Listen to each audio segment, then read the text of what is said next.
Meu nome é José. Eu nasci em uma grande família e eu sou o mais novo entre meus irmãos. Você também tem irmãos? Meus pais se chamam Jacó e Raquel. Eu nasci quando eles já eram velhos, como fruto de um milagre de Deus, e por isso meu pai Jacó me amava mais do que aos meus outros irmãos. Mas por causa disso, as coisas entre eu e meus irmãos não eram muito boas. Só que a situação começou a ficar complicada mesmo quando meu pai me presenteou com uma roupa longa e colorida. A partir disso, os meus irmãos perceberam cada vez mais o quanto meu pai me amava e passaram a me odiar a ponto de nem sequer falar comigo. Certo dia, eu tive 2 sonhos e decidi contar aos meus irmãos. No primeiro sonho, estávamos amarrando trigo e o trigo que eu tinha se levantou e ficou de pé. Quando o meu trigo se levantou, o trigo dos meus irmãos e dos meus pais se curvaram diante do meu. No segundo sonho que eu tive, eu e os meus irmãos éramos como estrelas e meus pais eram o sol e a lua. E dessa vez, o sol e a lua e as 11 estrelas se curvaram diante de mim. Ou seja, todos eles. Quando contei esse sonho, meu pai e meus irmãos me repreenderam e sentiram ainda mais ciúmes de mim. Mas eles não imaginavam, e muito menos eu, tudo o que ia acontecer. Esses sonhos eram apenas o início de algo muito grande e legal que iria acontecer na minha vida e que já estava nos planos de Deus. Crianças, muitas vezes acontecem situações na nossa vida que não entendemos, ou até mesmo com a nossa família e pessoas que amamos. E até nos perguntamos, assim como eu fiz, o porquê disso tudo acontecer. Mas lembre-se que Deus já conhece o nosso futuro e Ele tem o melhor para todos nós. Por isso, devemos confiar nele, acima de todas as coisas, e entregar a nossa vida para Deus. Mas continuando com a minha história, depois desses sonhos e passado algum tempo, meu pai pediu para que eu fosse encontrar meus irmãos no campo, onde eles cuidavam das ovelhas. Eles me viram de longe e disseram: lá vem aquele moleque sonhador. É agora, temos a chance de matá-lo. Vamos jogá-lo em um poço e dizer ao nosso pai que um animal o matou. Mas o meu irmão mais velho, chamado Rubem, tentou me livrar e falou: não vamos derramar o sangue do nosso irmão. Jogue ele num poço, mas não toquem nele para feri-lo.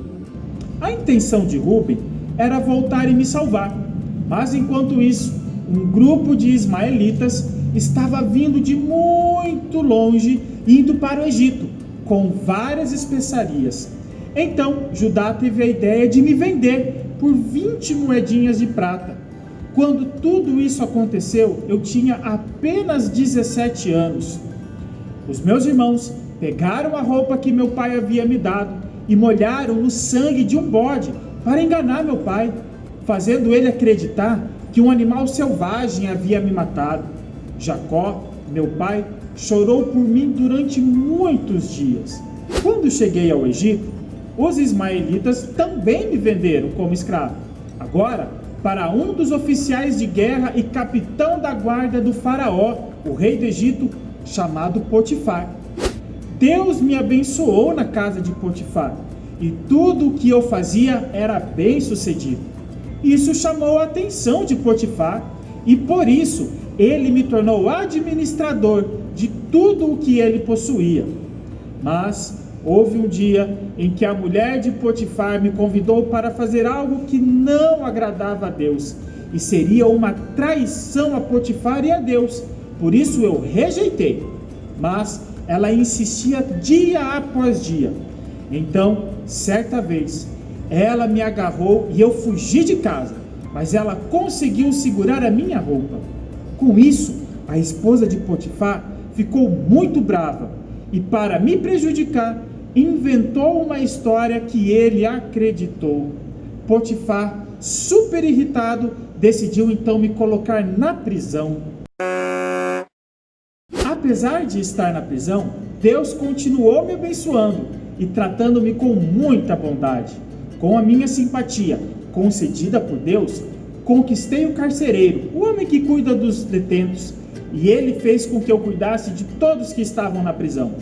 Algum tempo depois, o copeiro e o padeiro, que eram funcionários de Faraó, foram presos na mesma prisão em que eu estava. E certa noite, os dois tiveram sonhos muito esquisitos. No dia seguinte, acordaram preocupados, e eu perguntei o que havia acontecido. Então eles me responderam: tivemos sonhos, mas não existe ninguém que possa nos explicar o significado. Então eu disse: não pertencem a Deus as interpretações? Contem-me os sonhos. Então o copeiro me contou: sonhei que estava diante de mim uma videira com 3 galhos.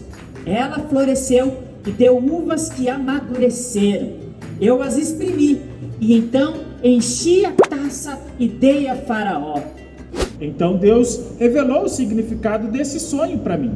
E então eu expliquei para ele: os 3 galhos são 3 dias. Ou seja, dentro de 3 dias o Faraó vai tirar você daqui da prisão e colocá-lo de novo no seu cargo de copeiro. Quando isso acontecer, por favor, não esqueça de mim, foi o meu pedido para ele.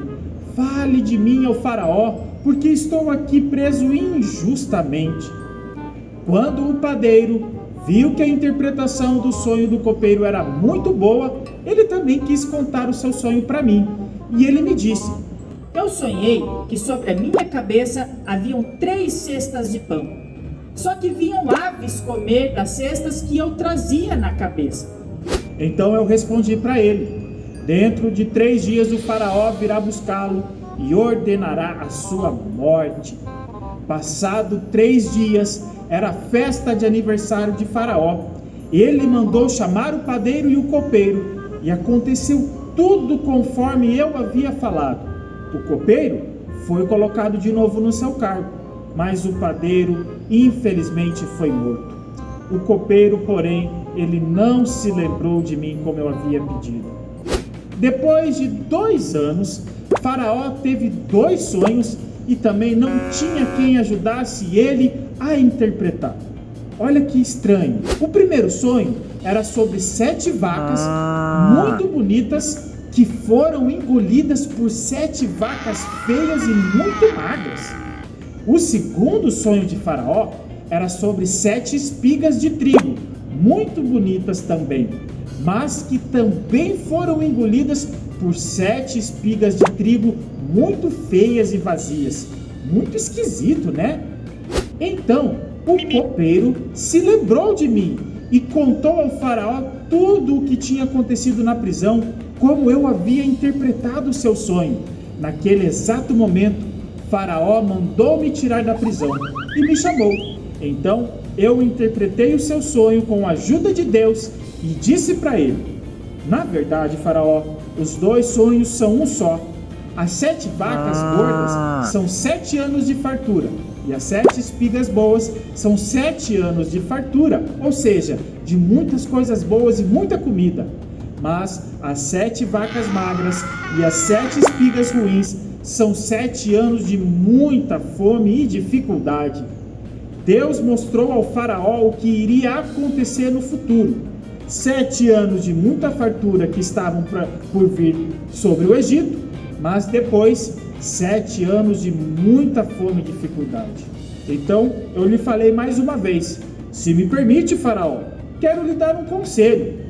Torne um homem responsável por armazenar comida nos tempos de fartura. Assim, quando vier a fome, a comida servirá de estoque e a terra não ficará destruída. As minhas palavras foram muito agradáveis ao Faraó, e por isso ele me tornou o governador do Egito. Tudo isso aconteceu quando eu tinha 30 anos de idade. E o tempo passou e aconteceu tudo como eu havia dito. Durante os 7 anos de fartura, eu organizei o povo do Egito, ajuntei alimentos e coloquei em celeiros. Durante esse período, minha esposa, Asenate, deu à luz aos nossos 2 filhos. O mais velho nós chamamos de Manassés e o segundo chamamos de Efraim. Mas, passados 7 anos de fartura, veio sobre toda a terra uma grande fome. E a fome atingiu a terra da minha família também. Meu pai, Jacó, ficou sabendo que havia comida no Egito. Então enviou os meus irmãos para comprar dos egípcios a comida. Apenas 10 dos meus irmãos foram ao Egito, os 10 que haviam me traído há muitos anos atrás.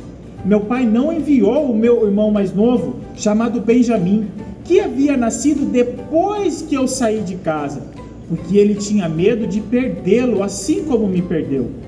Eu era o governador de todo o Egito, e eu que vendia as porções de alimento aos povos. Logo, os meus irmãos se dirigiram a mim e se prostraram diante dos meus pés, mas eles não me reconheceram.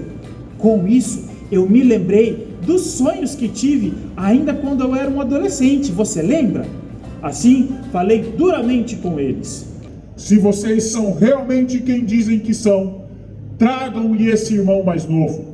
Deixarei que vocês levem a comida para a família de vocês, mas para garantir que vocês irão voltar, deixarei um dos seus irmãos preso aqui no Egito. Meus irmãos fizeram o que eu havia mandado, mas disseram uns aos outros que isso estava acontecendo, porque Deus estava punindo, castigando eles pelo que eles haviam feito a mim há muito tempo atrás, e eles se sentiram muito culpados. Quando eles voltaram, vieram pela segunda vez ao Egito, trouxeram Benjamim, o nosso irmão mais novo, muitos presentes e muito dinheiro para me entregar. Novamente eles se prostraram diante dos meus pés e ofereceram todos os presentes que haviam trazido para mim. Então eu mandei preparar um grande banquete para todos eles. Depois do jantar, pedi para que meus empregados preparassem as bagagens dos meus irmãos. Ordenei que fosse colocada uma porção completa de comida e o dinheiro que cada um tinha me trazido. Também pedi que fosse colocada a minha taça de prata pessoal na sacola do nosso irmão mais novo, Benjamim. Na manhã seguinte, os meus irmãos partiram e logo depois mandei que o meu servo fosse atrás deles. A taça foi encontrada e todos eles ficaram desesperados e voltaram para a cidade. Ao chegarem na minha casa, um dos meus irmãos, chamado Judá, disse: Meu pai ama muito Benjamim, o menino que roubou a taça. Se ele não voltar conosco, meu pai morrerá chorando. Agora, porém, eu peço que permitas que fique eu no lugar dele, porque não suportarei essa culpa. Quando ouvi isso, eu não pude resistir.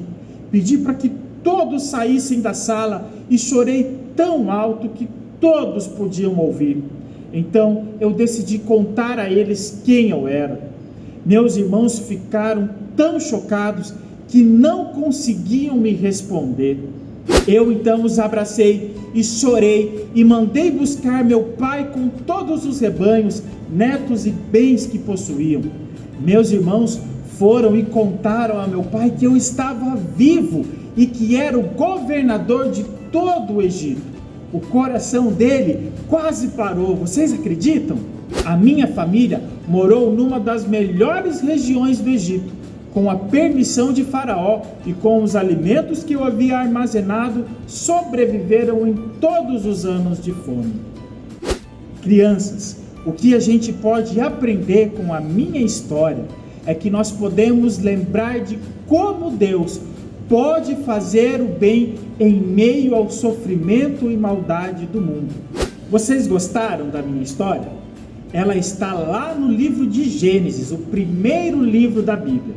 E agora vocês vão ficar com uma outra história muito especial também.